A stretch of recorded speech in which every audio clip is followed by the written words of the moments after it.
అత్తయ్య వంట సాంబార్. ఏం సాంబార్? తిరుమాట సాంబార్ అంటారు. కొత్తరకం. అవునా? ఏమేమి వేస్తారు? చూపిస్తాను. అలాగే చూసేద్దామా? తిరుమాత సాంబార్ అంట అత్తయ్య చేస్తున్నారు, ఎలాగో చూసేద్దాం. ఆయిల్, ఆవాలు, ఆవాలు,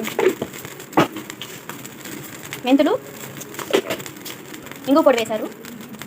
ఏదో కొత్తగా ఉంది, చూసేద్దాం. ఎండుమిరపకాయలు, ఎండుమిరపకాయలు, ఏం పప్పు అత్తయ్య? పెసరపప్పు, టమాటా, పచ్చిమిరపకాయలు,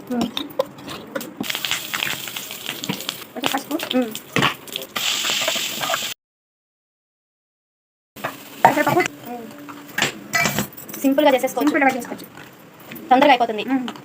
వంట ఏం చేయాలో తెలియనప్పుడు ఇలా చేసుకొని సాంబార్, తిరుమల సాంబార్, కొత్తరకం. కొంచెం చింతపండు వేశారు. ఇంతే అండి, సింపుల్గా ఈజీగా చేసుకోవచ్చు, టేస్టీగా ఉంటుంది. సాంబార్. కొంచెం బెల్లం, కొంచెం చిటికెడు బెల్లం వేశారు టేస్ట్కి. తగినంత ఉప్పు.